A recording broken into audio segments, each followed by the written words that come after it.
One exam to come and enough ideas to hopefully unsettle your thinking and change the nature of the way in which you evaluate your life, if not the life. What I will do today is go through a revision of the course, talk about a couple of ideas which are from the final chapter. I will then give you a summary of what's on the exam, which is probably the only thing you really want to know. And then if you've got any questions, I will be most happy to answer those questions. Okay? I have started correcting the assignments. I've done 5% of them, in fact. And it's all pretty interesting, pretty interesting. I finished, just on Wednesday, I finished 60 assignments for someone, that are undergraduate, that I don't teach. It was about not a particularly interesting subject. The students didn't do it very well, and so it was making me feel sad. Not sad, really, just depressed, I suppose. Whereas the ones that I've read so far, they say, fantastic. People have got something to say. They say it. Sounds interesting, so I look forward to the rest of those. So, here we go. The man in the picture is Socrates. His great adventure is that we know nothing. Something which I'm now convinced, which is not really such a great position for the teacher to start off and say, look, I'll teach you something, but I know nothing. Don't believe anything I say. And that's it. See, but I'll talk anyway. Despite not knowing anything, I'll talk. Of course, I had to show this. It's, in a way, the whole thing of critical thinking, it seems like abstract. The people that I talk to, like friends of mine, when I tell them, say, what am I teaching? I say HR and critical thinking. So what's critical thinking? Then I talk about the dilts and all this and how you can make a great speech if you follow the recipe. And so they're very interested. But within that, it seems quite an abstract thing. And I was thinking about the great man, Donald Trump, and all the sort of things that he's doing. And then when I found out that he'd made this commemorative coin, apparently there's made, I don't know whether it's 10,000 or 100,000 of them. And the critic, like you can look at a leader and in your country or my country or in the world, and you can say, are they good or bad, or what they say is true or not true? Maybe another way, which I think I said about week 6, is are they useful? Are they doing anything useful? And of course, one of the ways of finding that out is if the things that they say are going to happen actually happen.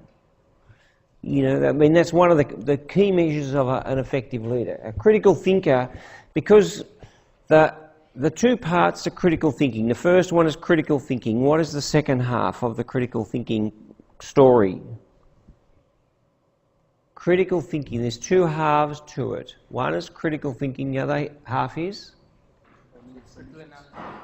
critical thinking, critical analysis, critical whatever, critical. The other side of the non-critical thinking is, once you do the critical thinking, then you do the second part, which is the other side of the brain. What is it? What do you get out of the other side of the brain? See, I'm close enough to put psychological pressure on these people, but it's not happening. Critical thinking and creative thinking. And of course, creative thinking doesn't just mean I have a dream. You see, if Gandhi had have said, I think India's going to be free. You see, in 1918, if he had have said that, India's going to be free, and then he died and India is still under English rule, then he would not be the hero. If Martin Luther King had a thing, I have a dream. Of course, it's still a struggle, so it's not a complete thing. But a lot of the things that he said have come to pass, despite the fact it's not working. So if you are going to... The key thing about the critical thinker is that they understand enough about why things work, so that when they say, this is what I'm going to create. You see? It's not I'm going to think about it, but I'm going to turn critical thinking and creative thinking into action. And so I'm going to create something that's going to happen. And so one of the things, there's many things we could talk about Trump, but one of the current things about Trump is that he says, we're going to have this big meeting, blah, blah, blah. And instead of waiting to the meeting and then having it and then creating world peace and then putting out a badge or a coin and then winning the Nobel Peace Prize, see, instead of doing that in his head and in the minds of the people that he was thinking, that has already happened, you see, because he said it would happen. I'm going to have a meeting with Kim Jong. We're going to create world peace. Let's just, you see, let's make a commemorative thing to show how good I am, and let's nominate me for the Nobel Peace Prize. So it's not really a very critical thinker, you see. It's a bit like looking at the picture of someone on your phone and saying, I'm going to marry them. Can you get the cake and the suit? See? So how would we describe the opposite of critical thinking as somebody who's delusional, probably. A delusional or a dreamer or something. And that, to me, this is a beautiful representation, you see. When I was driving over here on the car, there was a talk about Hillary Clinton. When Obama was in power, Hillary Clinton went over there and they gave the Russians it was like a badge, similar sort of thing. And it was symbolic that they were going to reset the relationships between between America and Russia. You see? So it was this very symbolic act, coming in and giving this thing and saying, here it is. And of course, the badge was written in Russian. And the Americans, this is how uncritical would you be? The Americans wrote the badge in Russian. They gave it to the guy, and it's supposed to say restart. And in Russian, the guy said, actually, it means too expensive. See? They missed the point. So it's often a thing. So what did we achieve our aim, whatever our aim was? The unit aims was the subject requires some thought and analysis. We had to look at some analytical, synthetic thinking, develop hypotheses, construction and deconstruction of arguments, talk about credibility in the use of evidence, explanations and inferences, and the process of evaluation. What we were supposed to do, or what you were supposed to be able to do at the end of it, is to analyse, critique and evaluate and reflect on information and arguments. My suggestion is that most of the stuff that you see on the news is not true. It appeals to us because it's presented in a way, because they use the tricks that are available to them. The second thing is to be able to create your own arguments by synthesising disparate arguments. To put together a complex, coherent speech. This is the paradox, that you get all this information which is complex and you turn it into something simple. One of the things that you will know when you are reading your assignment, as you're standing in front of the computer or in the sound booth, whatever it was, if your script was beautifully written by you, you would have read it and you could feel yourself getting stronger and stronger and goes to the end. If it wasn't, you start to see mistakes and it falters and it doesn't work.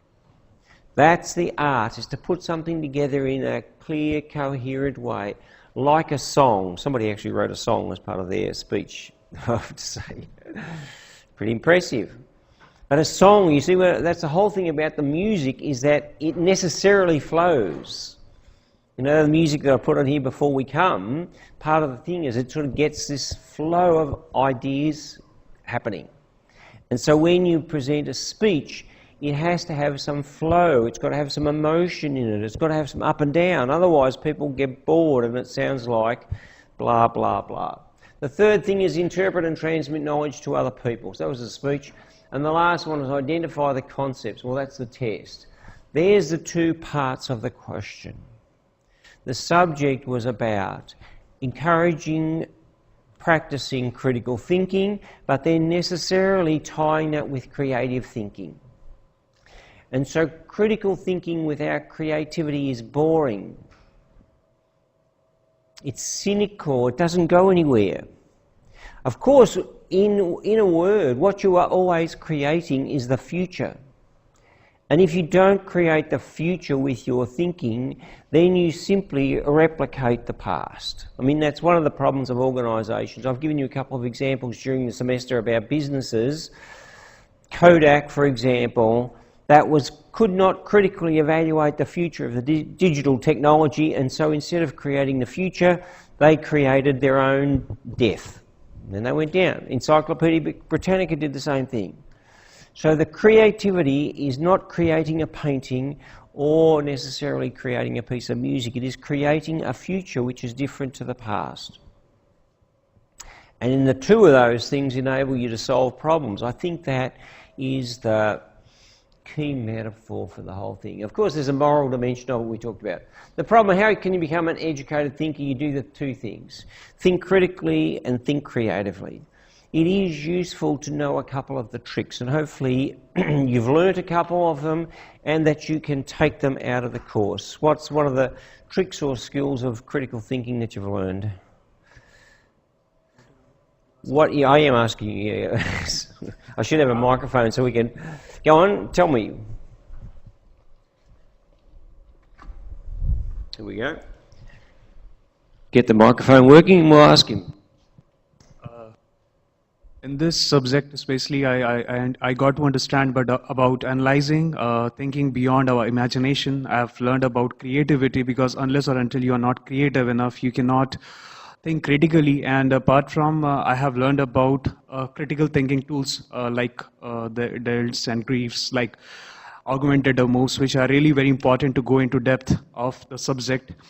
And this subject really helped me a lot, like analyzing things into the depth and understanding a lot of psychology and a lot of ideology given by the people like Socrates and many others. So it really helped a lot, and it needs research. Undoubtedly, it needs research. All right, it needs research. I mean, I think one of the hard parts about it is that you're doing critical thinking in a 2,000-word essay is, in a sense, easier than doing it in a business meeting. Because when you're doing it writing an essay, you've got time, you're in your office or whatever it is, and you're thinking about it. In a business meeting, it's a bit like in a boxing match. You are continually assessing the opposition, and some people are very skilled at the tricks. Some people are very skilled at the power thing. That they will come into. Some people I know would come into this meeting, and you would all look at him. Like the person, they just, not because they're beautiful, just because that's it. They've got a certain amount of power. I don't know, it's a bit hard to say. So when you're trying to be critical of them, it's much harder because they physically intimidate you. They physically intimidate you. Of course, a lot of people in organisations are actually in a higher position. So, relatively, they are the CEO of a company, or they're the millionaire, or they're driving a Rolls Royce. Of course, the thing of critical thinking is that all that doesn't matter. You still got to be able to see through it. So the creativity, and so this left and right brain stuff, it's a thing, it's to use the modern thing. It is a thing. And so the question for critical thinkers is, how do you tap into that thing? How do you tap into the different way of thinking? Because it seems that this side is the analytic, which has been highly developed in MBA students. You're used to using the verbal, the logical, the written form. How do you tap into the right side of the brain? Of course, can you tell us? I mean, hopefully at the end of 11 weeks, what can you actually do that taps into this creative right? It's the lady that we saw, she says, there's a whole different side of the brain. So what can you actually do? Faced with a problem, what is a practical thing that you can do to tap into the right side of the brain?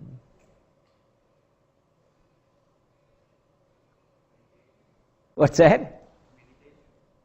Meditate. Meditate, actually, that's pretty good. Yeah, I see all the students come up with answers the teacher didn't think about. Meditate on it. It seems to be that the old meditation thing has got an effect. Of course, it slows the brain down and starts to reflect more deeply on something. Very interesting. Any others? Any others? Right brain techniques. You have to be calm down. Calm down. All right, so let's calm down, meditate's in the same box. What I'm interested in is there's a number of specific problem-solving tools that you can use which tap into that. The simplest thing is you draw. You do a diagram. I think in weeks 6 and 7 we talked about systems diagrams. A lot of the great management thinkers, Joseph Duran, W.E. Demings, Phil Crosby, they would have pictures and diagrams and flowcharts. If you talk to any construction people or project management, they don't write books about how to make a building. They will have Gantt charts. They're pictorial things which show over time and space, linear over time and space. So there's a range of practical management tools which are highly creative. You know, they look at the problem in a different way. And of course you can easily see who's the difference between your way of seeing and other people is to simply have a chat with somebody who has not got the same qualification as you and find out that their professional background or their studies will mean that they will look at the world in a different way. Of course, there's our man Dilts. He said flexibility comes from having multiple perspectives. Flexibility comes from multiple choices. Wisdom comes from having multiple perspectives. Of course, the perspectives that he's talking about are that his pyramid or 6 stages, which tell me 2 of the things from Dilts' levels. Dilts' logical levels, that's right. Well, can you tell me what 2 of the levels are? Anybody? Environment and? Behaviour. Environment and behaviour. The easiest way to remember it is the wedding speech. We are here to do this. And it's for this reason, and we're moving towards identity. One of the things, of course, the gun debate in America, of course, comes up. You know, if you saw during the week, there's another massacre, 10 people or 12 people shot. And you listen to the governor of Texas, and he says, the problem is to do with this, you know, like, and it's got nothing to do with guns, it's got to do with video games. That's what they said. It's got to do with video games. And then he went on to say, guns are who we are. Of course, he's presenting not an answer, but a declaration of what the problem is. And I think if I've got it here, no, I haven't got it here. Maybe I have. Damn. What I should have had is Dilts' logical levels there. And of course, what he's saying is the behaviour, the environment is Texas or America.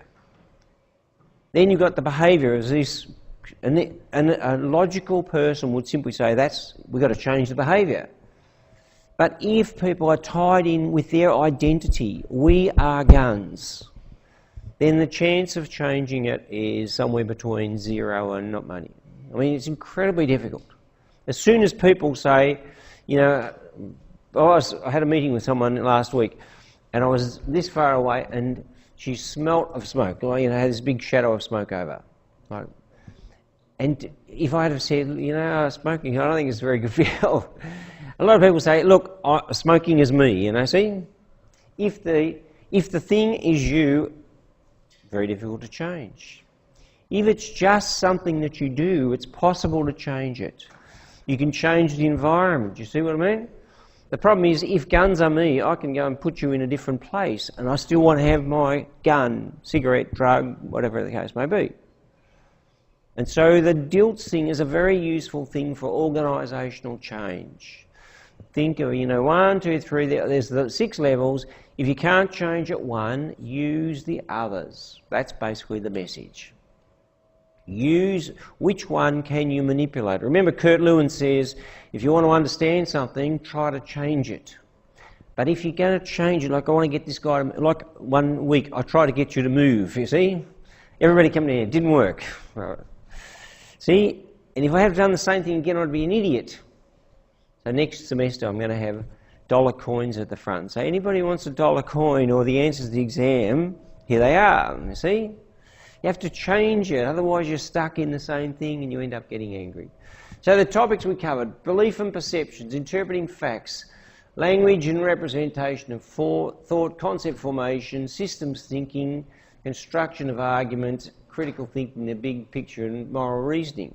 So there's a fair bit of stuff. It's quite difficult to, each of the topics has got a fair bit of information. So there's the picture. John Dewey, who I've known more of through this course, to me is probably as important as Socrates. It's a nice, simple thing. What is the problem? Let's solve it. Like the rock climber. Life is full of questions. Of course, this is the corollary of Socrates. If you recognise that most people don't know anything, then you'll be inquisitive or curious. If you think you're intelligent, then there's a tendency to think that you know the answer. And of course, there's nothing like a 15-year-old person who knows everything. Knows everything. That does make sense. So what is critical thinking? There's a definition. It's not on the exam, so we won't worry about it. The building blocks, we begin with perceptions and beliefs. And of course, the key point about perceptions and belief is that they are interactive. The way you perceive things will be affected by your perception of them. Your perceptions will affect your beliefs, and your beliefs will affect... Can someone give me an example where your beliefs will affect your perception?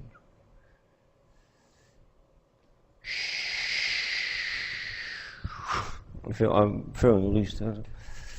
Belief, see, this is... if it was all close, I'd put more psychological pressure on you, but because you're so spread out, it's far too difficult for me to control. In Ireland at the moment, there's a big debate. Does anyone know what it's about?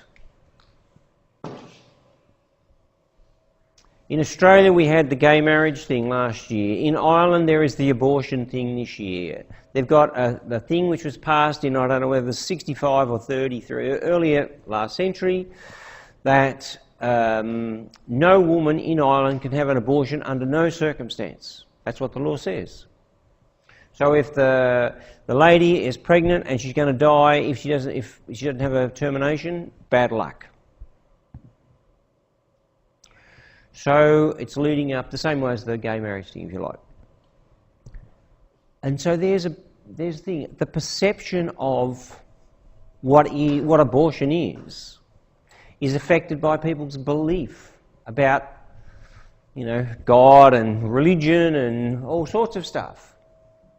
And so there you get the two sides ramming rarely speaking to each other.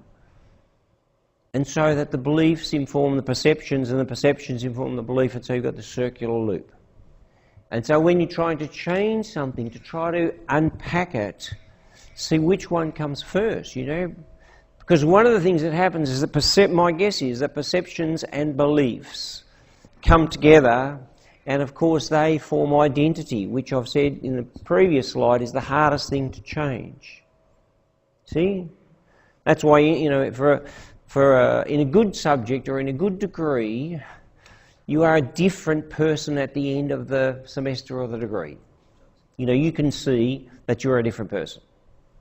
Your identity has changed, and that's why it's useful for many of us to go to a ceremony where they say, here's your degree or here's your MBA, because it's sort of a symbolic recognition of the change.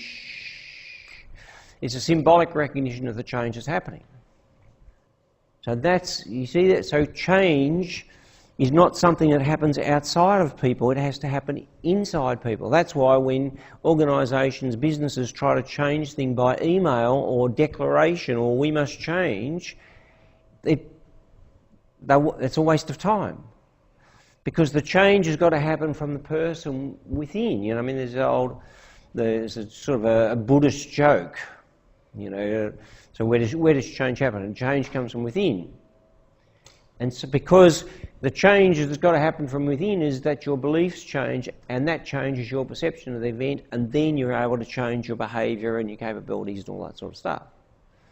But if there's no change of beliefs and perceptions, then you literally can't see that this is a possibility. So the process of perception we know is a flawed process. That was why we had the illusions. So even just this the straight thing of this seat, it's a very difficult thing for us to all see the same seat.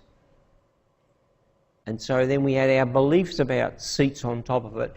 It becomes complicated. When we move to something with a moral dimension such as abortion or guns, then of course this becomes inflamed by people's passionate belief or emotional layering.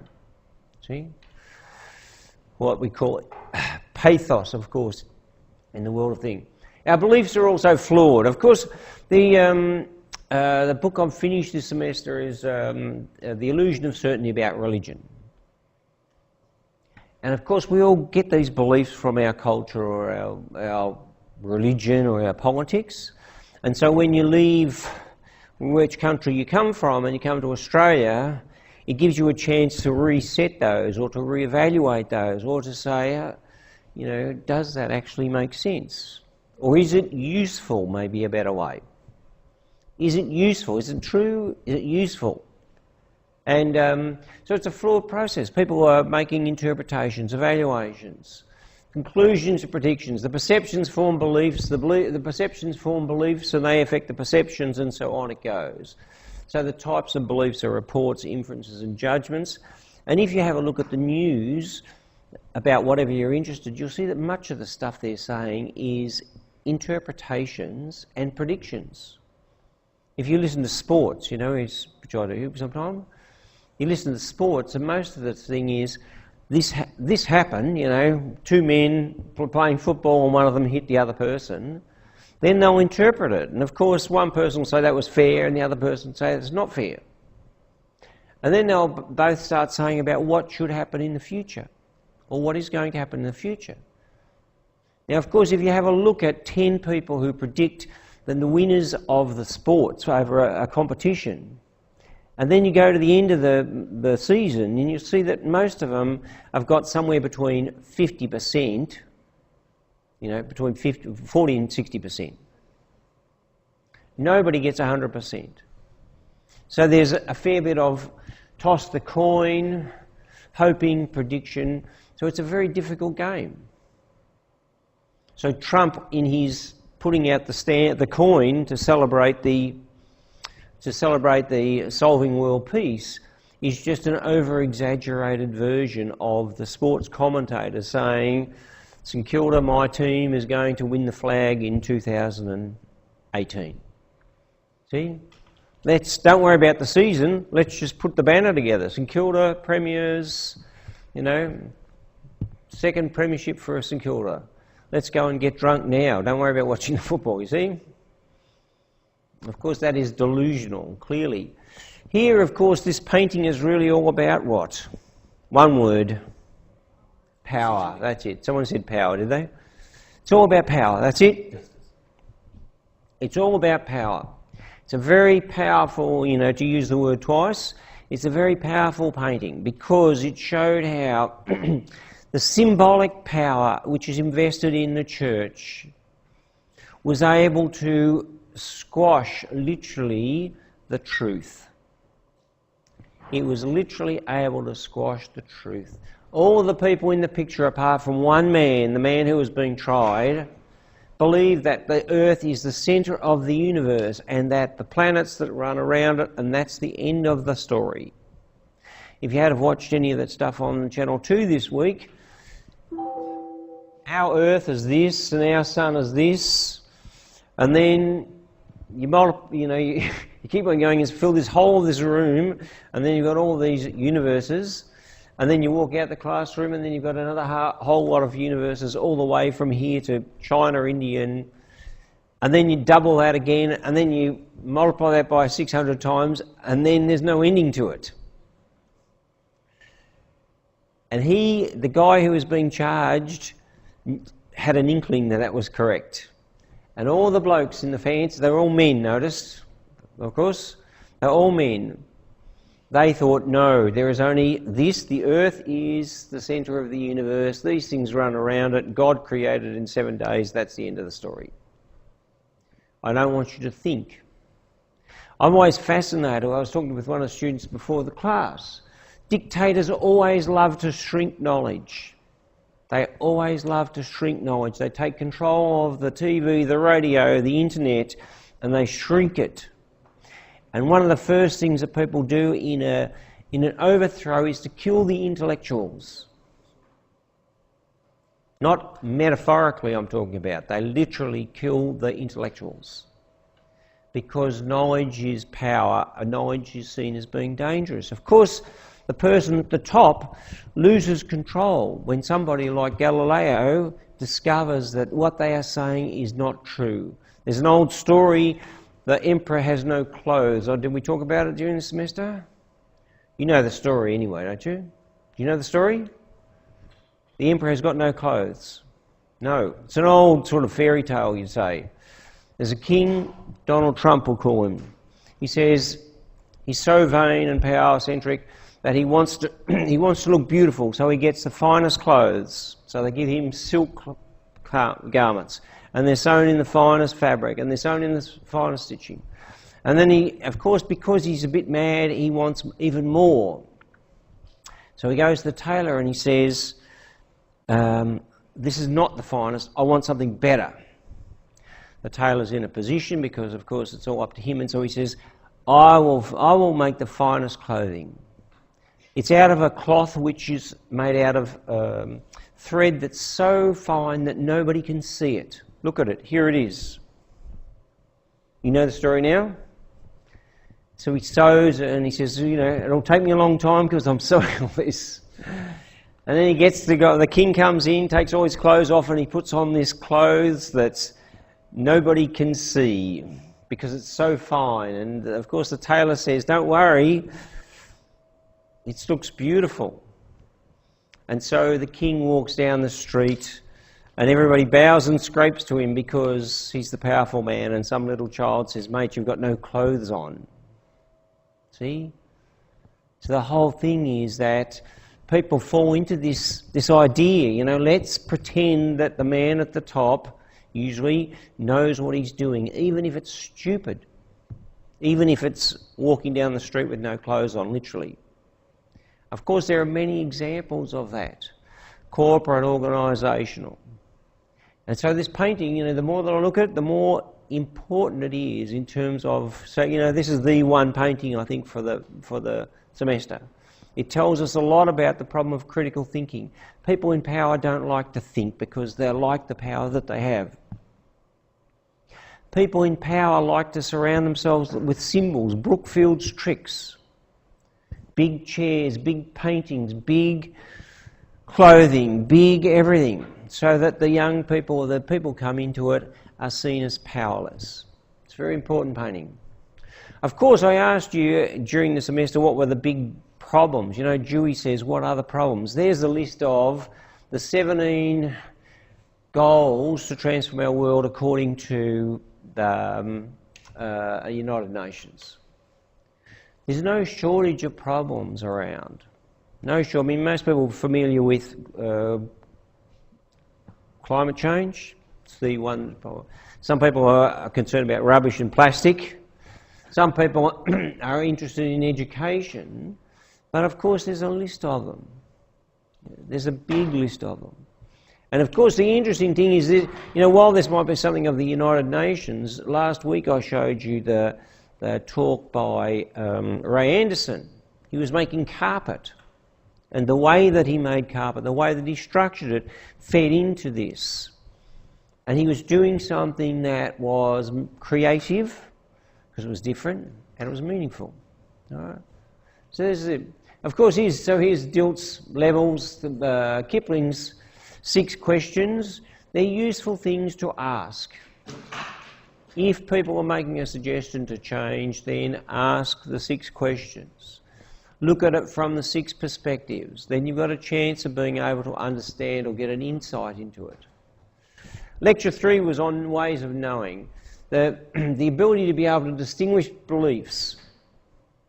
And of course the beliefs that people have are based on the knowledge that they have, the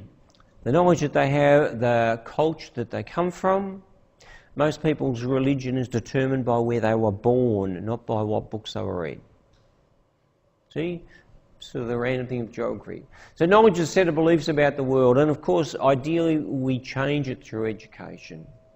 The beauty of this picture is that, in a sense, it's a metaphor. You know, one of the big picture of the Garden of Eden is that people at one stage were perfect, and then they ate an apple from a tree. What was the tree? Does anyone remember? The tree of knowledge. See? It's all metaphorical. You know, when people say, oh, Adam, you know, I'm directly related to Adam and Eve, you're directly related to a metaphor. And the metaphor is, you are happy as long as you are ignorant. Socrates. I don't want to know about the problems in the world. I don't want to know about climate change. I don't want to know about the future. Kodak didn't want to know about the digital world because we are happy doing what we're doing. The only problem is that, unfortunately, the reality often collides with our perception or belief.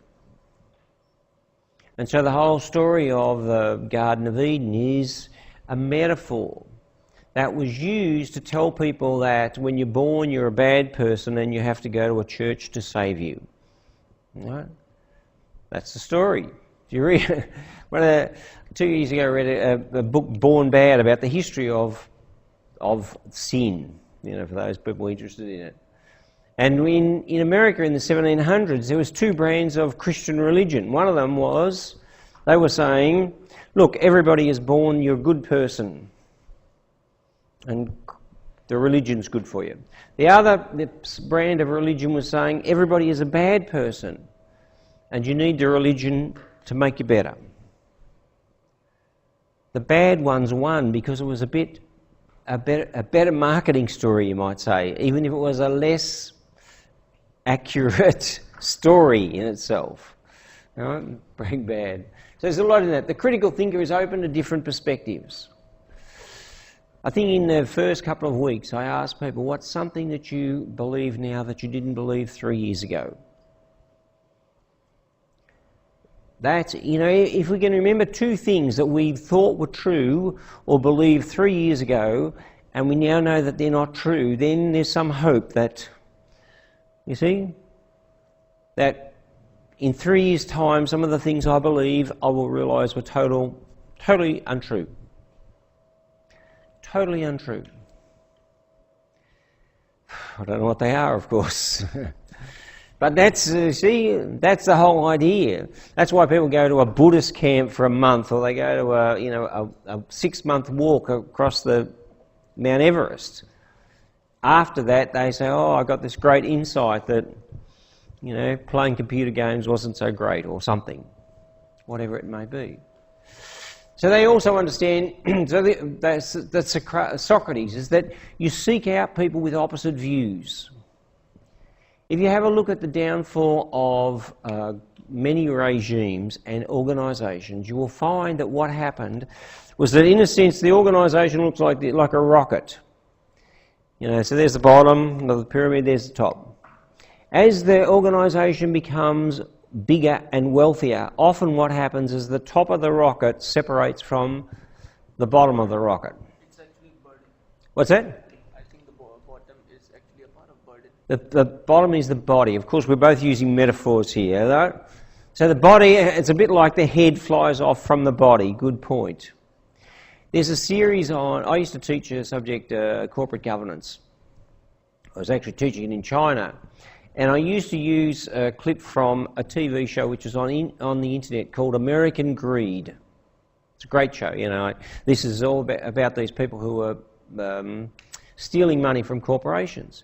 At the time, Enron was the biggest story. It was a power company. They were crooks. And that's exactly what happened. The top people became detached from reality. Of course, they stole a lot of money. They eventually went to jail or died. Of course, if you have a look at the history of Hitler, once that he took over the government, he ended up running a very small organisation which was separated from the government as we know it. That you get a very small number of people who say, we know, we don't want any dissent, and therefore it becomes, instead of a creative organisation, it becomes an insular organisation which believes the same things it did in the past. And it's sort of a destructive force. So one of the skills of a creative thinker is that they continually look for criticism, which you and I know is not always what you feel like on a Sunday morning. And the higher, I mean, so this is quite a, we want practical things to finish off the semester. Once you're the CEO of India.com or whatever it is, just put on your KPIs. Have I asked people this week to criticise me? And if you haven't, that's it. See? Because if organisations are not in the habit of seeking criticism, then this opposing opinions fall away, and so that you think you're the smartest person on the planet, which you're not. The critical thinking requires evidence from various people, different data, quantitative and qualitative. Of course, there you go, there's the man. He says, knowledge is important, but imagination is much more important. Because it's the creative part. Can you tell me why the imagination is more important? Why is imagination? So this is what he says. Einstein says this. We said creative thinking. Why do you think imagination is more important than... A lot of ideas. If you want to reach to the conclusion, then you have to imagine something. Right, you've got to imagine something different to what you've got at the moment. Because knowledge is born from imagination. Discovery, we can see. Discovery, the process of discovering, of course, one thing from a business, the process of discovering the strategy and implementation of your business is a creative process. The process of discovering who you are is a creative process. So it requires imagination. You see, if your parents have closed your imagination down, they will have said, this is who you are. And if you believe them, then that's who you're going to be stuck at. I don't know if you saw during the week, some family in America, they sued their child because he wouldn't get out of the house. See, he's stuck in this as a 30-year-old. So the imagination is important. Of course, this part here, I enjoyed this video. What's that? The brain discussion, the presentation. What was this? What was the point of this presentation? What did they do? What did they do? They took something, they analysed it, and they found something.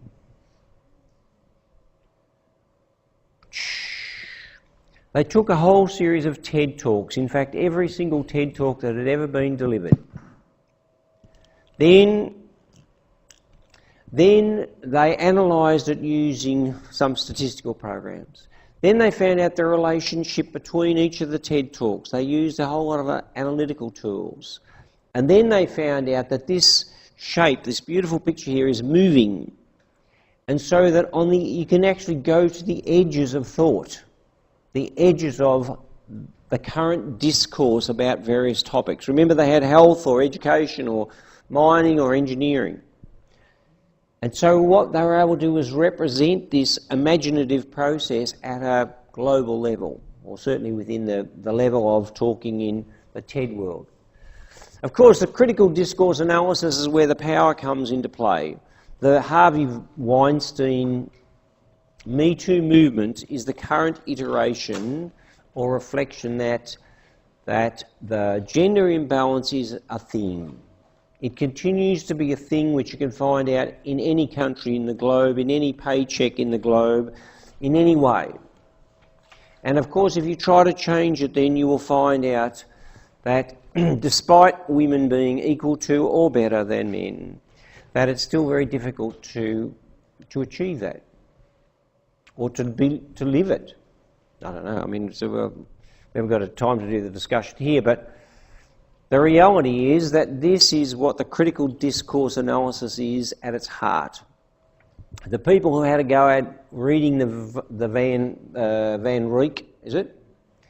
Von Rijk article and a couple others like that, will see that indeed Brookfield, but we'll see that you can increase your power by talking about things in a certain way. The language that men use to describe women can be disempowering. The last talk that I listened to today was when we're talking about in India, where women are undervalued compared to men. And there's a whole lot of practices which follow that. The perception follows it, you see? And so the discourse, the nature of the way in which people talk about things can undercut.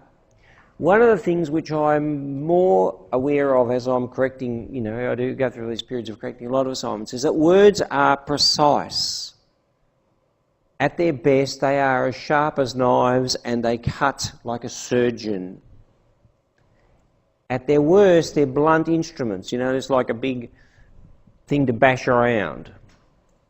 And one of the key identifiers of a skilled practitioner is that you use the words as precise instruments.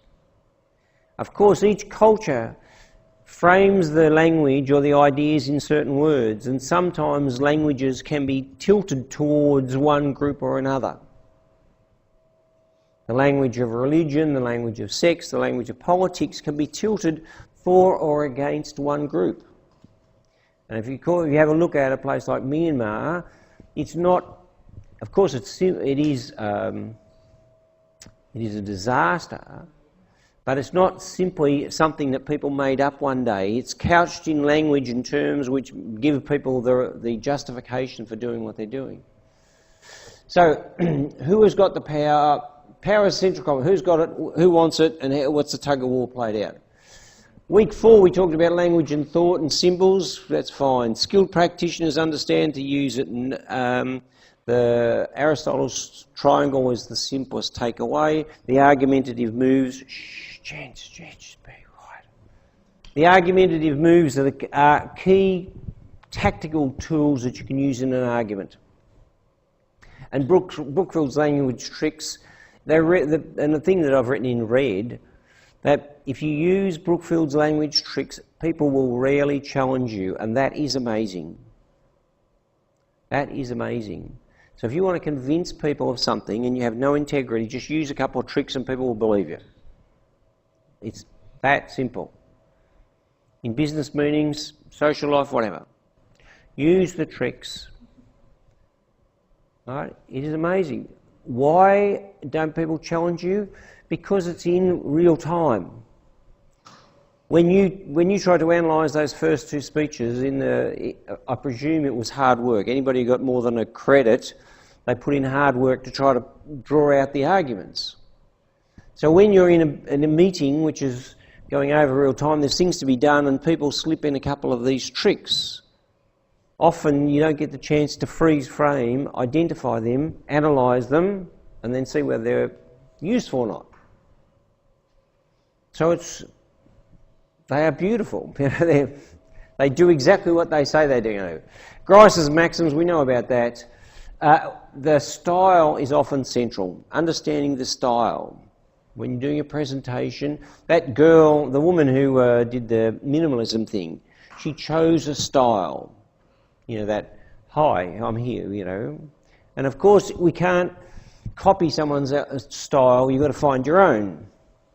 But it's useful to realise that you have to have a style. You can't just say, well, look, I'm just going to read it. Because otherwise you just turn a very good speech into blah, blah, blah, blah.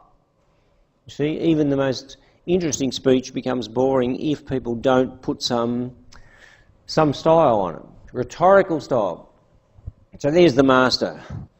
He understood symbolism, he understood style, he understood language. Got something done. Concept formation, we understand that. Concepts, this picture here tells us the tension between 2 things. The 2 key players, someone will make my heart sing by telling me who they are, not these guys at the front though. Shh, boys. Who are the 2 people? Going around the room to find out where the energy is. They weren't Socrates, no, that's correct. They were disciples of Socrates, Plato and Aristotle and Plato. And what's the whole story? What is the story they're saying? This is the 2 symbols. That one is Plato, that one's Aristotle. What are they saying? Plato is saying if you want to understand the world, go to the heavens, go to the ideal world, and then you work backwards. Aristotle was saying start with the concrete, start with the physical, start with the experience. Which one is correct? Neither, that's the way, that's it. Of course, they simply represent the tension, because all the thought that we do, and that beautiful film, which I didn't queue up for this, by the Jeff Lichtman, that beautiful 5-minute bit of film, he showed that you can watch people learning stuff, because there's the myelination of the axons happens. But to do that, as soon as you're doing it, you're looking at external experience and you're turning it into an idea. Of course, this is a metaphorical thing. The angels, whether the angels exist or not, we're not here to argue, but in a sense what they're talking about is the external experience versus this conceptual reality.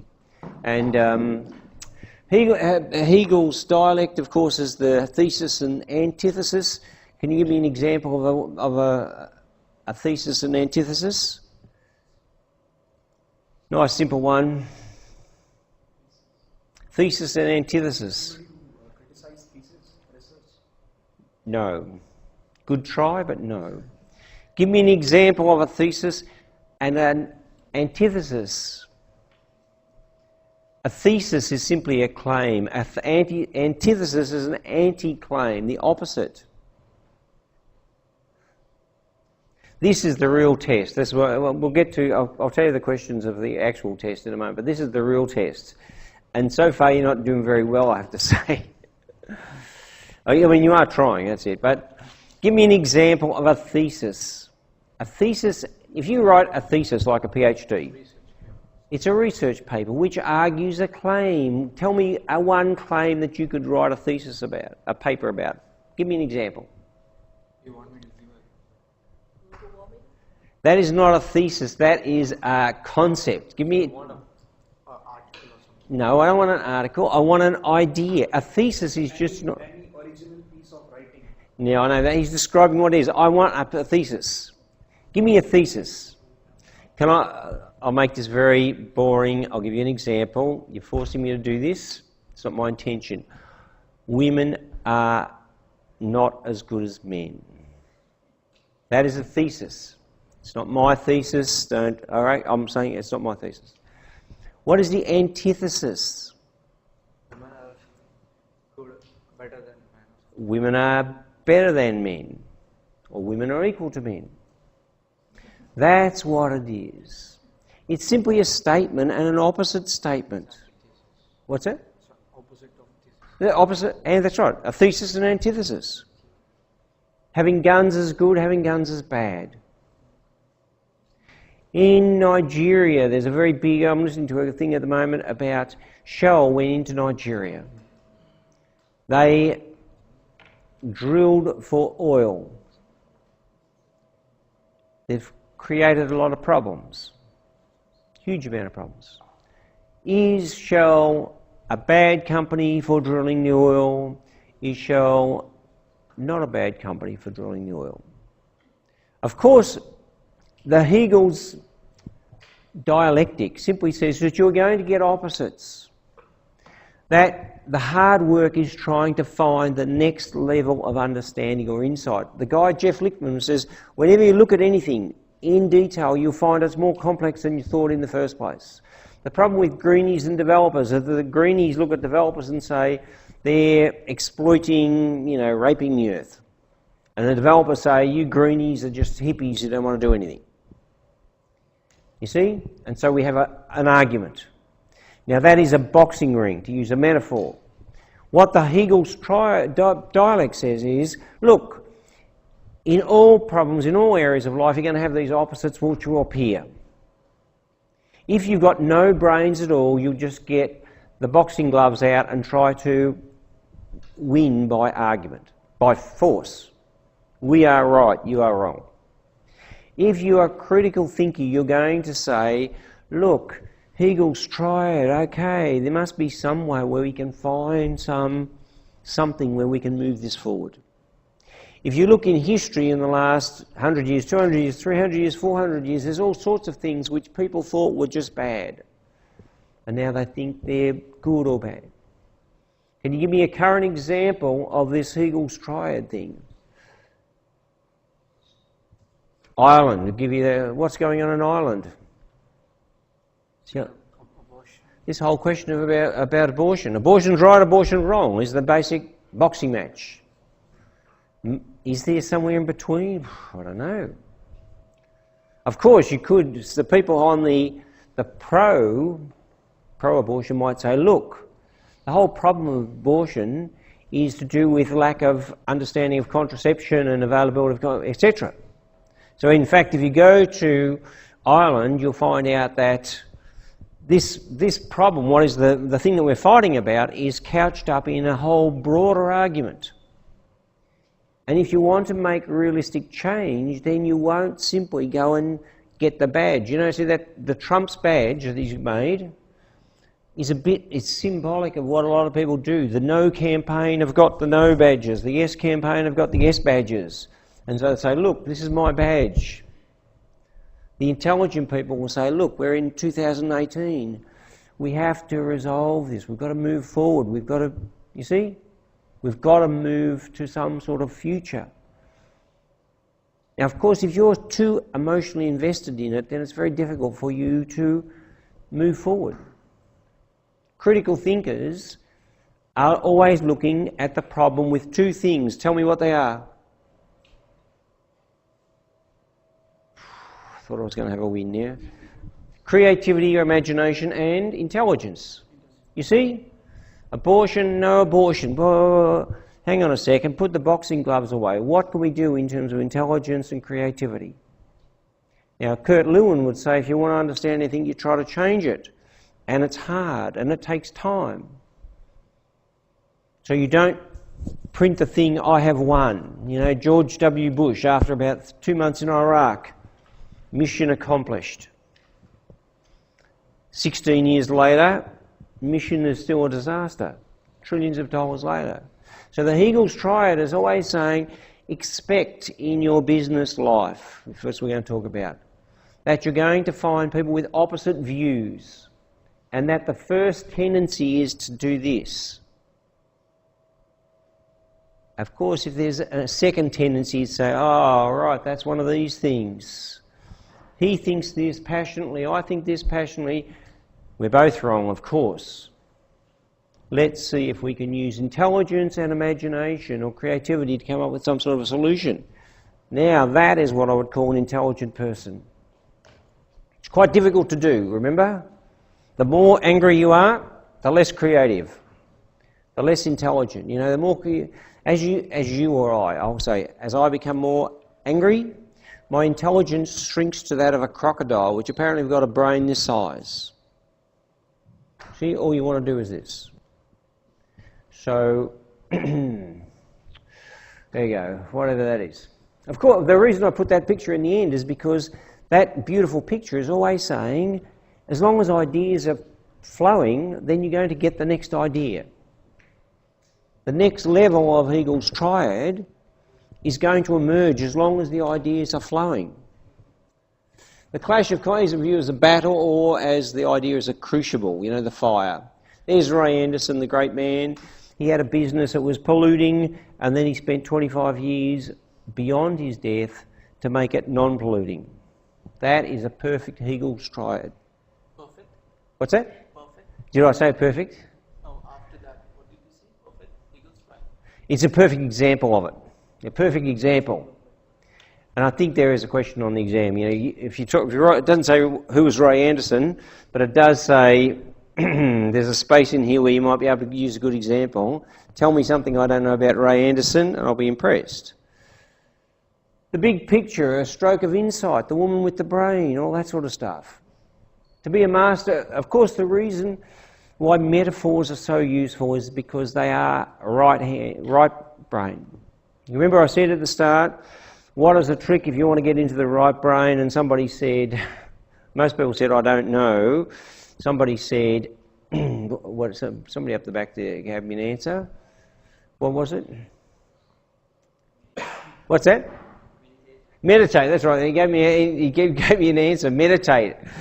Of course, the other one is to meditate and metaphor. There we go, alliteration. Creating a metaphor is a creative thing. It is also a systems thing. It provides an insight. So when I first asked you what was a metaphor for your life, you weren't able to tell me. But now, 11 weeks down the track, you are. What's a metaphor for your life? Just give us an example. You see, it doesn't have to actually be the metaphor for your life. Go on. A metaphor for your life. I gave you about 10 examples last time, about 3 weeks ago, whenever this was. What was the metaphor I gave you? My life's a roller coaster. Yeah, my life is a roller coaster. Out of control, but anyway, that's all right. So, so there's one. Give me another one now. What? Adventure. My life is a big adventure. That's it. That's a nice one. What else? Emotional? Robo? What's that? Like this? My life... I am a programmed emotional robot. I've been wired by somebody to do that. Okay, that's a good metaphor. It's a very sad one because it tells us that his life is sad, but... Oh, right, okay. So, of course, the metaphor I gave you was that my life is a rose. Remember that one?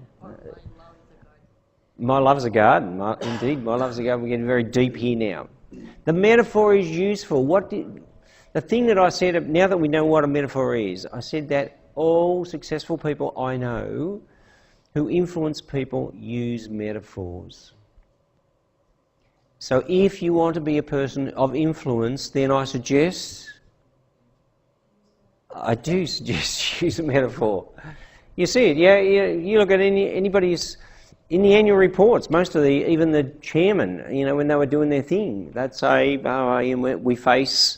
we're going down the rapids and it's very dangerous. Climb up to the top and all this sort of. They use them because the metaphors connect abstract ideas to people's body.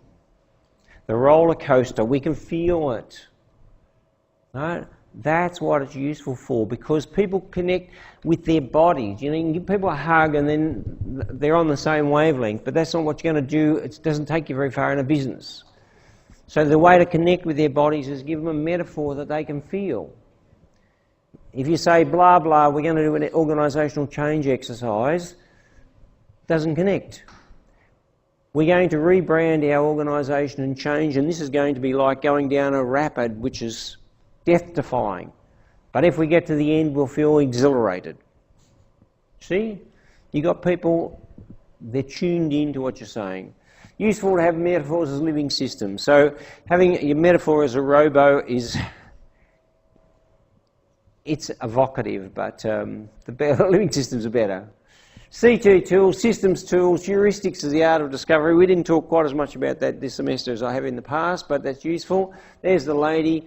Back to the brain, 2 ways of seeing, that's the picture. Taking stock. We use our brains to create perceptions, beliefs and concepts. We're making it up as we go. Literally making it up as we go. We're making it up as we go. And of course, people who are unhappy or they've got somehow their perception is that they are no good, and I know a lot of people who think that, then they are making up a story as they go, which is that they're no good, their life's no good, and the sooner it's over the better. And it's possible, you do hear people change the story. You see, in a sense, the perception of feeling is turned into a story. And the story is either one of ascent or descent or something like that. The concepts provide our understanding, the system view is useful, and of course Socrates comes back into it. The only thing we know is that we don't know anything. The silent call, the black swan, those things there, the 3 types of logic is useful, but I'll tell you all this in a moment. The value of arguments, of course, it's useful, there they are. This, I'm not going to spend any time on this, but I have told you there's 5 questions on this, and that it's useful for you to spend some time on that if you want to get whatever marks you want to get, okay? So there's different ways of doing that. Test for soundness, so you need to know causal reasoning, the Milgram's experiment, that was the guy The data is generalisation of theory. We're going through it pretty quickly now. Reflective stuff. Whoops. The difference between genius and stupidity is genius has its limits. That's a beautiful saying. Stupidity has got no limits whatsoever. I think that's... And then we looked at this thing of the great poet Rumi. Of course, the art of knowing knowing what to ignore is a useful thing, but I love this one as a better metaphor, which is, if you are irritated by every rub, how will your mirror be polished? Isn't that a beautiful piece? All right? Of course, this is saying that life will present you with things which are difficult. And if you can't embrace them, it might be the way. If you can't be, accept them as the way in which you'll become refined, then your mirror will never be polished. So I like it, isn't it? The great Rumi. So decision-making and heuristics. At the end of the day, business people have got to make decisions, and the great man said that the main task of executives is to make decisions. It doesn't take much of your time, but you have to make decisions. What strategy, what product, what country you're going to become involved in. And so being able to work out a way to make decisions based on limited evidence is useful. The tools, logic, break down the problems, and there we go. This one here, I told you this story last week. What was it a battle about? Who was the two? Anybody know who the characters were? One is student and one is faculty. One is what? Student and teacher.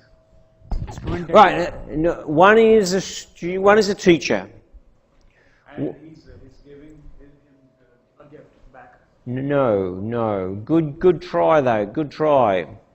The guy who's got the wealth is Aristotle. He's not. I've got it wrong now. The poet, the blind poet, spent all of his life. The blind poet spent all of his life with his art.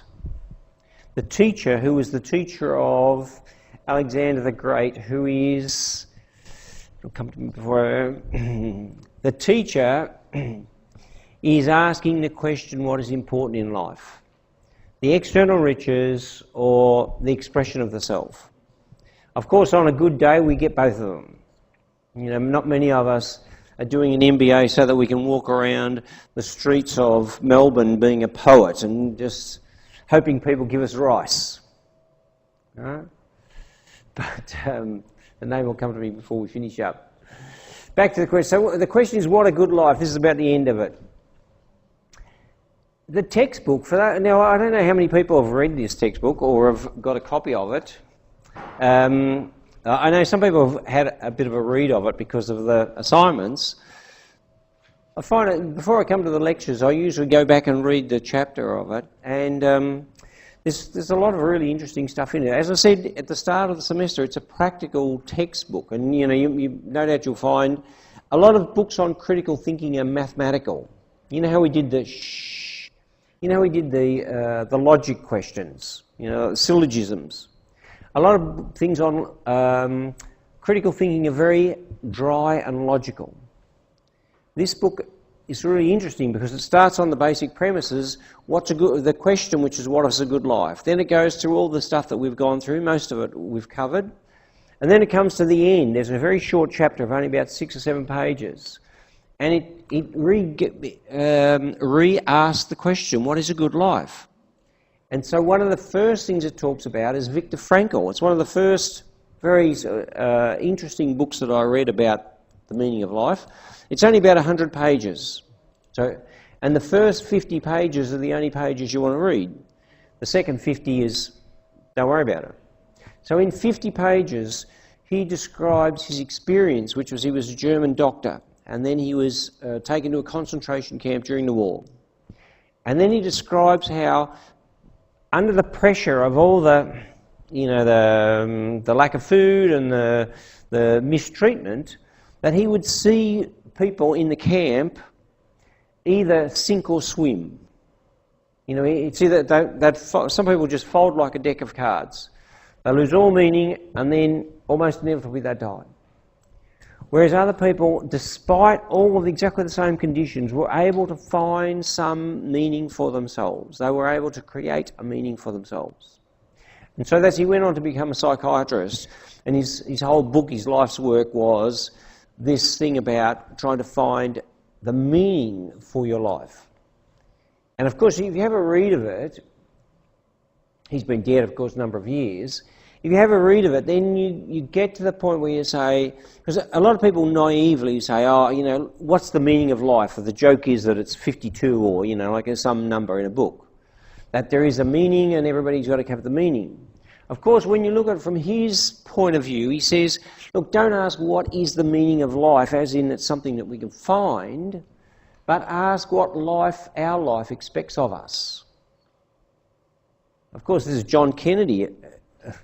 Those people know the story. No doubt he had read Viktor Frankl. Well, Viktor Frankl came before John F. Kennedy. And my guess that he apparently was a voracious reader, John F. Kennedy. And so my guess is that this would have been one of the books that he would have used.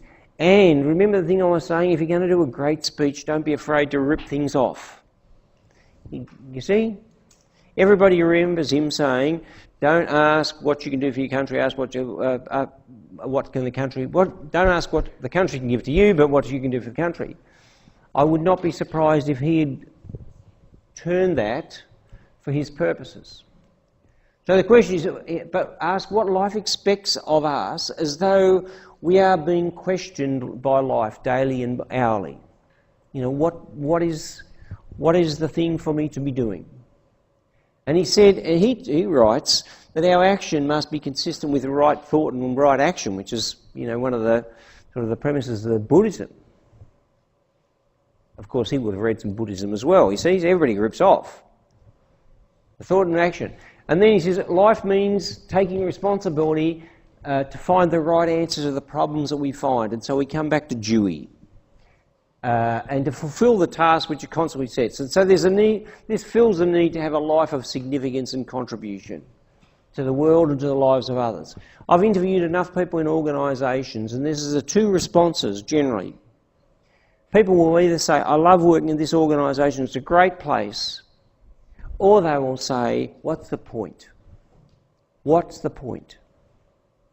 I feel like I'm doing something, but there is no significance, nobody cares, no contribution, and I turn up for the paycheck and for the long service leave in Australia.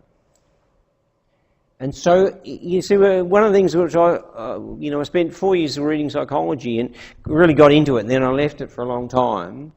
And the thing that I find fascinating is that you talk to people who haven't read any psychology, and they're saying exactly the same thing that the book said. That if you're doing a job where it seems like there's no significance, they say it's a waste of time. Why am I doing it? You know, money, whatever. And so being able to find the significance in it as a part of job design, of organisational design. That's why Ray Anderson is the great man, because he was able to turn his company's problem into a mission that tapped into the creativity of the people that he were working for him. Right? He was a genius. He was able to attack the problem of the company and turn it into something which gave everybody a sense that they were doing something important. When they were making carpets, you see? So each business, each organisation, if the person leading it is smart enough, intelligent enough, has got enough reflective, meditates enough, to use their man down the back, the guru down the back, I should say. If they think about the problem, as far as I know, meditation simply means deep thought on focusing on a topic. If they do that, then they're able to find a way to perceive of the problem in a way that people will buy into it because it's significant. And then the paycheck, of course, you're not going to have people turning up for nothing. But then the paycheck is in the background and they're doing this thing which has got great significance, and it changes people's way of looking at themselves and their lives. That's interesting. So John Dewey ends up being Socrates, and John Dewey end up being the two heavyweights of the subject. Carl Rogers is another psychologist, and he says, the heart of a good life is creating yourself through genuinely free choices. So that's the creativity comes back again. If you are what your mother wanted you to be, then you are not yourself. Well, that's obvious. Of course, the extent to which we can shed the skin of our mother and our father is only partial, you know. I mean, my mother's 95 and there's still a fair bit of her in me. But to be me, you know, I've got to get rid of a couple of layers anyway. And the religion that I was brought up with and the country, I mean, it's very hard for Australian people to get rid of the country, the influence of the country when they're in Australia. So I have a question. You talked about meditation. Yeah. Just before a couple of days, a small guest lecture was conducted in BCM, that is for Business Communication for Managers. So one of the parliamentarian, I forgot his name, Peter Wharton. So he visited a college and he gave the lecture. While delivering his lecture, he said that what's the difference between the Asian countries and the developed countries, that people from Asian countries, they are very much reserved. They're conservative. They are very much reserved, conservative, and they do a lot of meditation. In developed countries, people are very, they do a lot of fun. They're very funny in nature, and that's what they are developed. So I'm just stuck in between both of the perceptions and both of the theories, that how you can get the things done. Like if you do a lot of meditation and by having a lot of fun in life. So what works? Of course, I mean, I taught in Hong Kong for a little bit, and the people in Hong Kong, so, you know, people in Hong Kong, they live to work, and people in the West work to live. Of course, this is the best example of Hegel's triad, isn't it? This is a perfect example of Hegel's triad. One of the things, early in the semester, I said a lot of Australians go over to India to find... I thought somebody would remember this, you know. A lot of young Australians, when they're 20, they go over to India to find themselves. Indeed, they find themselves. They usually find drugs and parties, but they are looking for a guru, somebody who is going to, you know, go like this, and then they're going to be this. And of course, anybody who comes from India knows that India, like the secret of life is not in the gurus. But it's easy to imagine that it is.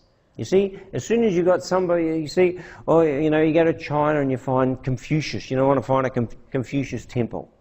And then all my problems are going to go away because I've got the Chinese wisdom. Or I go to Sri Lanka or Turkey or whatever the case may be. Of course, it's just an imagined thing that all of the stuff that we don't have in Australia, it's in the Asia. You know, if I go to a temple in Thailand or, Varanasi or something. So when you get to Varanasi, you find out it's just water. But of course, if you think a bit deeper about it, you start to say, all right, there is something in this way of operating which is quite different. The Indian way of life is different to the Australian way of life. How can I integrate those so that they're useful? Because there's no book that I've read which says the Indian people are happier than the Australians or the Chinese or American.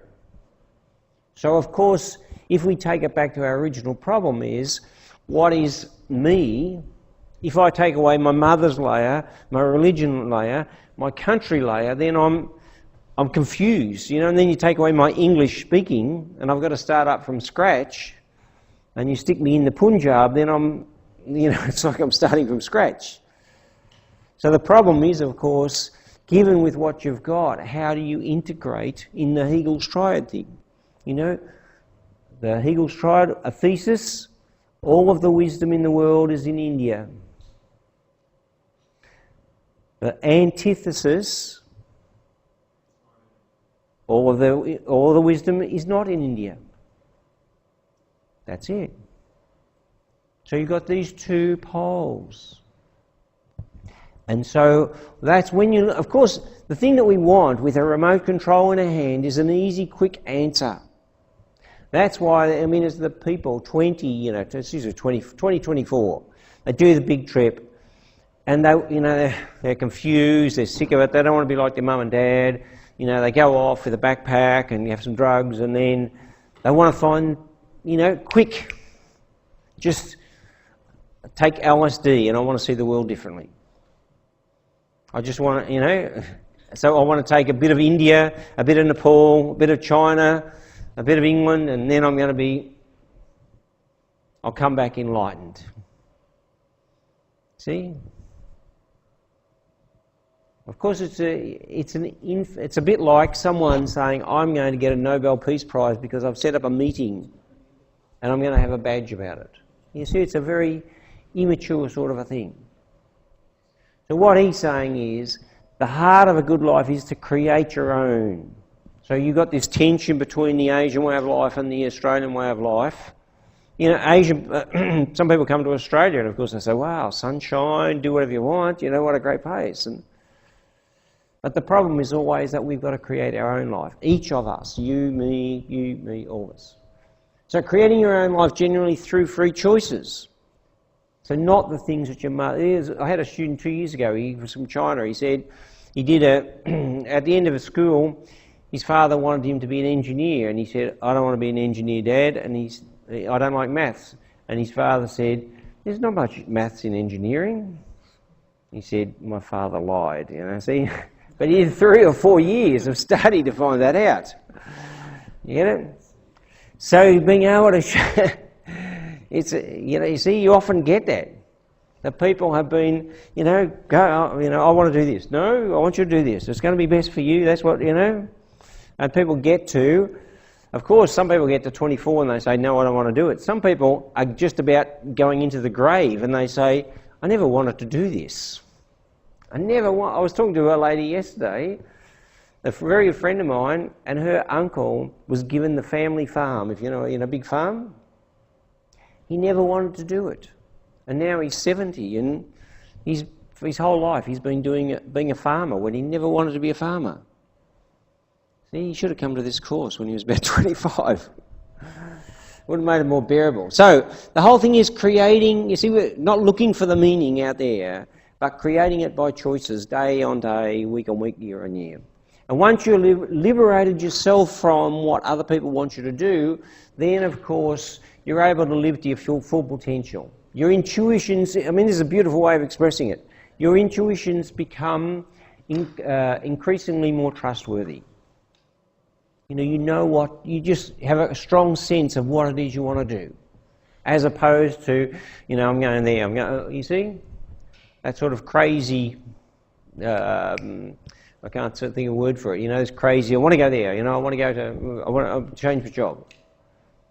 Whereas once you've made a lot of choices, good choices, then you start to have these deep intuitions say, no, this is it, I know what I'm doing. So your intuitions, so that's it. And they reflect your deepest values, genuine desires, and your authentic self. That's his thing. So there's a reflection on the course. I think Steve put it up. If you could fill in the, I thought this was good or bad. That's useful. The exam, I can do better. That's the painting that it comes from. The thing that's the beautiful painting. I said I'd do a 90-minute presentation today, and so we're almost up to 90 minutes. I don't know that I can do this. So the first question, indeed, I do have a sample of this. For the people who are listening to this recording version, you just type in validity, tests, critical thinking, test of validity and soundness. There's about 5 or 8 things, just do them until you get 4 out of 5 if that's what you want to do. If you only want to get 2 out of 5, then do it to 2 out of 5. If you want to get 5 out of 5, do about 10 of them.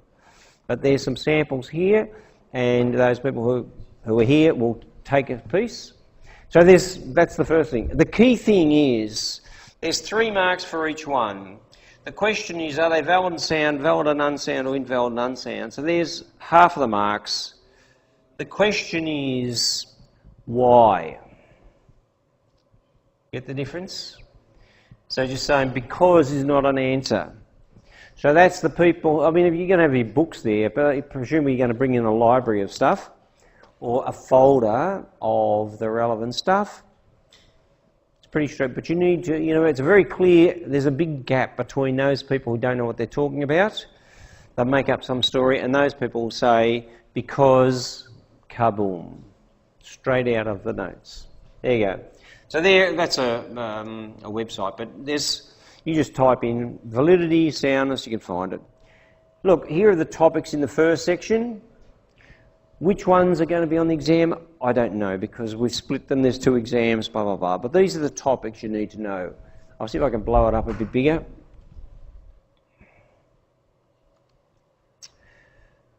There we go. Connecting critical and creative thinking. I think that's what I've done today. We talked about this? Have I talked about connecting critical thinking and creative thinking? Thank you. That's all I want to say. The value of metaphors. Have I given you this? And change, organisational change. What's the metaphor? Think of. Can you give me? We might as well save everybody thinking. Can you give me a metaphor for organisational change? Oh God, I had my hopes up so high. I don't know why. What's a metaphor for organisational change? We've got a company, 100 people, 10,000 people. We want to do some change in it. We want to save Kodak. We want to go into the digital age. What's a metaphor for it? Salvation. Salvation is a very salvation. In one word, you do actually capture a whole story. This is going to be the salvation of the country. Very religious overtones. Yeah. All right. Okay. Anybody else? A butterfly from a cocoon. A butterfly from a cocoon. That is a beautiful one. That is beautiful. See, in the cocoon, the worm, the moth. Beautiful. That's it. That's where you get the marks from, something which makes the shine. Evaluating a claim. Now there's a question about evaluating a claim. There's the experimental question in this one is, if we take can you give me a controversial claim, please? Somebody? Can somebody in the room give me a controversial claim? Euthanasia. Euthanasia. Euthanasia should be legal in Australia. Okay? So the idea of this question is, what would Socrates do to that claim? There we go. So he would look at it, find an exception where it works, and then revise it. Well, of course, what I'm looking for is find an exception won't get you the marks. Talking about what you might do. Remember, it's this developmental process. If you want to have a think about it, go back to lecture 1 or 2, the guy with the potter. See? Anybody who can talk about that, you need to be able to say something. See, my philosophy of exams is that it shouldn't be a mystery. That is, what's on the exam, we're all going to worry. It should be, that's what's on the exam. The teacher wants you not to play the notes, he wants you to play music. See? You like the metaphor? They're flowing nice and easily now. The metaphor, you need to have something interesting to say. So it's a prepared exam question. I've given you all but the actual questions. So Socrates, the claim, play around with it. I'll be interested. See, it's a new question. I've very bravely changed something. Good arguments and synthesis. Can anyone tell me a word that might go in with that? That we talked about in the last 20 minutes.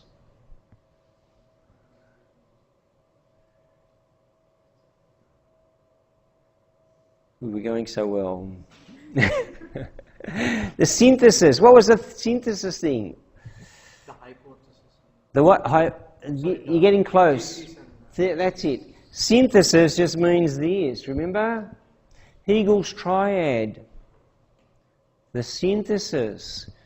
That's it. Good argument and synthesis. Of course, see, there's a fair bit there to talk about. That's what... Argumentative moves. Well, that's going to be a hard question. Grice is a very hard question. 3 types of logic. Wow. If I had have designed this subject, it would be a closed book exam. But it's not, so there you go. It's everybody's the winner. And then there's a last question, which is a business question. Typically in the section B, you need to write about a half a page. In the section C, we expect about a page and a half, 2 pages. Okay? Page and a half, 2 pages. Intelligently written. Neatly written, a page and a half. Somebody's got to read it. One of the great things of the great skills of the critical thinker is that they can see beyond themselves. So when they're writing an exam, they say, oh, this is not for me, this is not therapy. A lot of people use exams as therapy. Give me a biro. You haven't got one? Biro. They get a biro, they get a sheet of paper, they've got 3 hours or 2 hours in this case, and they go, Right. And at the end of it, they've got rid of everything that they learned from this semester. It's on the paper, and they feel great. The only thing is somebody's got to try to read it. So if you just say, just hold it back a little bit on the intensity and just think about the person who's reading it, you get better marks. Okay? So that was pretty painless, wasn't it? That's it. Page 3 of 3. So it's been very interesting. Look, it's a really interesting subject for me to teach. I've been teaching about 4 years. I find out interesting stuff each time. You know, you have different things. I hope that you've got something out of the subject. I've read 12 of the papers, of the speeches so far, and they have been enlivening, I'll say that. Not all perfect, you know, the reflective part of it, but, you know, some of the mixture of that. But the talks themselves are very, very interesting. People have got something to say, as I hope that you would. And so I correct half of them and 2 of my colleagues correct the other half of it. So it is the most enjoyable assignment that I've corrected, you know, and I didn't design it, so that's not I can't take any credit for it, because you've had a whole semester, even if some of you did write it on the Monday afternoon, to think about this something important, and then ideally you've used some structure, some of the critical thinking stuff to pump it up, and it works. It's absolutely guaranteed to work. So somebody actually sent me an email and said, do you mind if I write a speech which is a business thing? You know, he's in a business and he had to do a presentation. And I said, go for it. That's the idea. If you're going to do a presentation anywhere, and if you want people to be bored, just go in there and blah blah. If you want to change people's thoughts about it, use a couple of these things, and it is 100% guaranteed that it works. 100%. That's not bad, is it? Okay. If you've got any questions, come and talk to me out here. I mean, everything's open book. Means we're open book. And there's these things, if you want to practice on these, and if you want to spend some time doing them and asking me about them, by all means do so. Questions? At this time of the semester, I'll do anything. Would you like me to? I will upload this in week 11. We'll call it the summary of the course. Okay, I'll just say this is a summary of the course. Resources, week 11, summary of the course. How's that? You can bring you're allowed to bring anything apart from electronic stuff. Okay? So I don't turn up to the exam, so I haven't seen people what they wheel in, but my guess is actually it should be about 4 sheets of paper. But you can bring whatever you want. Okay? Done. Good.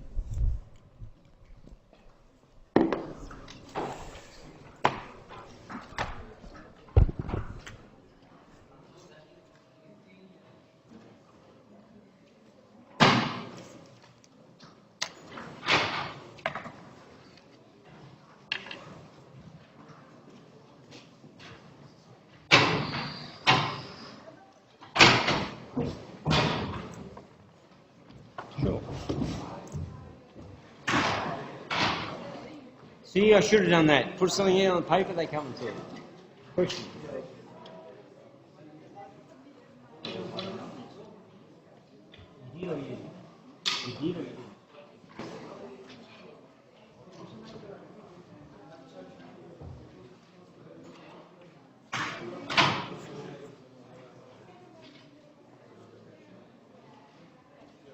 I'll correct this first on.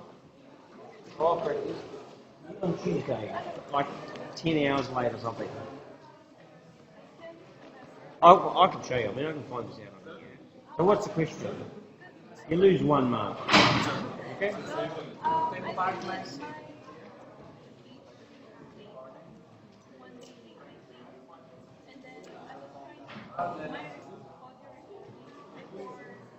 Yeah.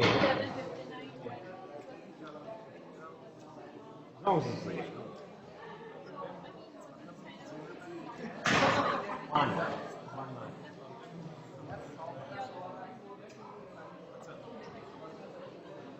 2 days.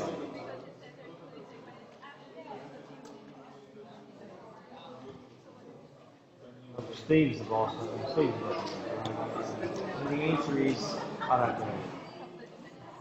The answer is next time.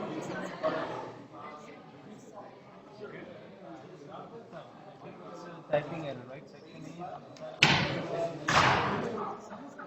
This is not the exam, you realise this? It's not the exam.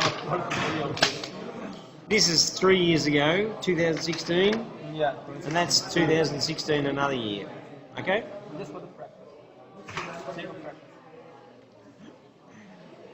You want me to you give me the bio, I'll write the exam for you. Thank you so much. Okay? Good, very good. I give that second.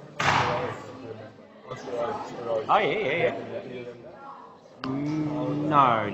No, you showed me part of it before. Yeah, no, I haven't read it. What's your surname? G-N. Did I correct your first assignment? Okay, well, I'll correct it. No, not exactly correct, but Somebody else. I don't know. Yeah, was it my name at the bottom? Yes, sir. Oh, First okay. I didn't go to that. Okay. Check that on.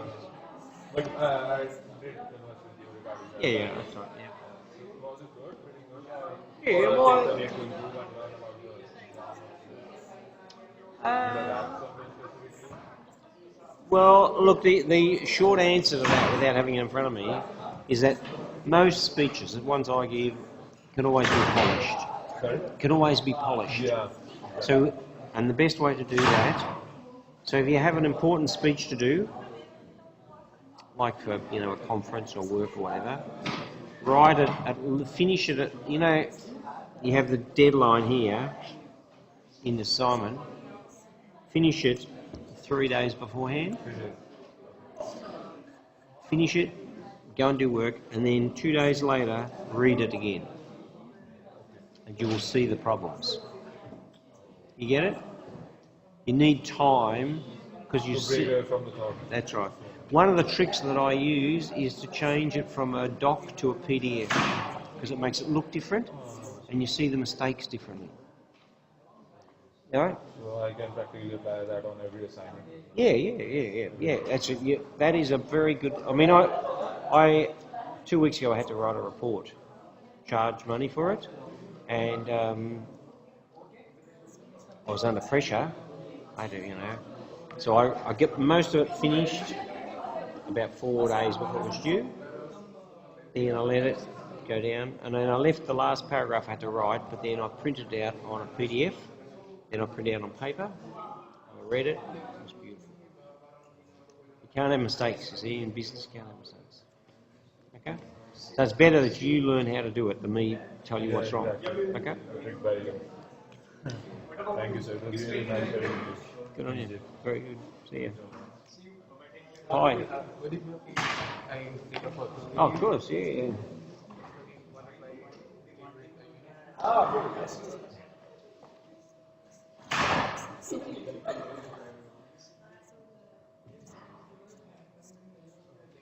Pleasure.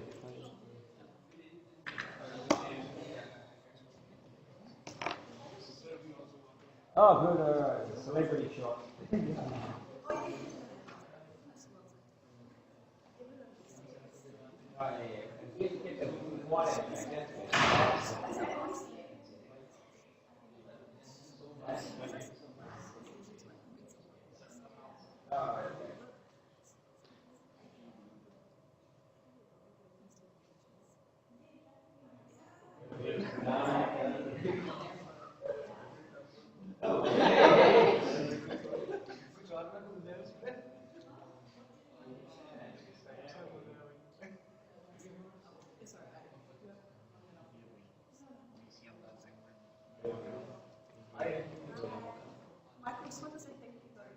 Oh, good. You?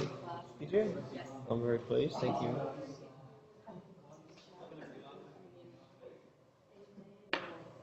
No, I don't. No, I don't. Well, I mean, I actually, if people have got any interesting questions to ask me, I'm happy to talk to you on Skype. But I mean, I'm always fascinated to teach, talk to students who goes, oh, whatever. But in terms of the content of the exam, is that what you mean? You prepare for the exam? I can do that, but it actually, what I found is that the only way to do this is to work it out yourself. Because I've tried, I go through as teaching it, and when I first came across this, I had the same thing. And so it was hard for me, I was like you, and you just got to do it, you know, and turn it into pictures. That's the easiest thing, you know, like the Venn diagrams. Do that, and then you go back to the notes, because the key question, half the marks, is why. And there is, in those things, it says because, and there's only about 4 or 5 reasons. All right. So by all means, send me an email, and if you're desperate, I'll talk to you on there on Skype. But it's just work, and it's like, you know, like in music, to learn to play, you have to do it. In this, to learn it, just do it. Do the ones online 5 times. Do the same thing. They're usually only about 5 questions. You just go through it, and then it tells you the answer, you know, 2 out of 5s. Go back the next day, and if you've done it 5 times, then you will know. So when you go into the exam, you just say, I know how to do this. Because the surprising thing is, out of 15 marks, most people get 9 or less than 9. Open book, because they don't do the work. Yeah? What would you talk about? Are you happy with it? Yes. Confidence. Oh, yes. Oh, yeah. Confident, of course. Good. I'm glad you enjoyed it.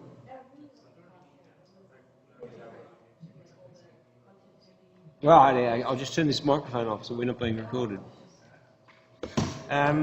Good, yeah, and of course it's supposed to be, you know, from a different part of the universe.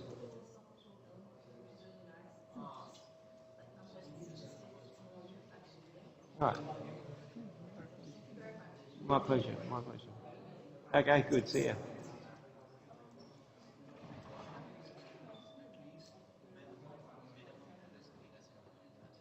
What do you mean? You put the title on it? No problem. That's it's bad, but you know, it doesn't matter, that's okay. Okay?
15.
Find more time for story time with CGU's time-saving business tools.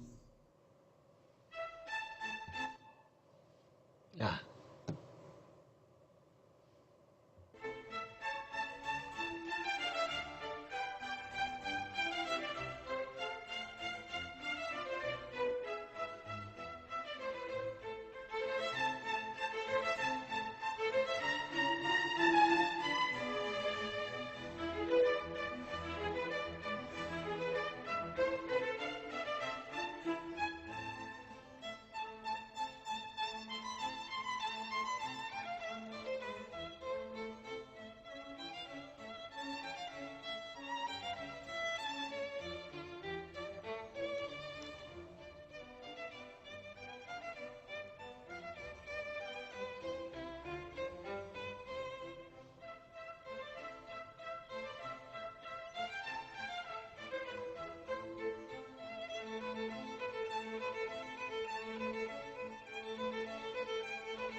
Mm. Mm.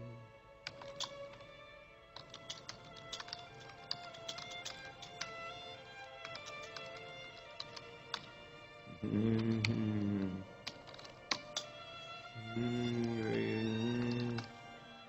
Very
Ah, fuck.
Oh, shit.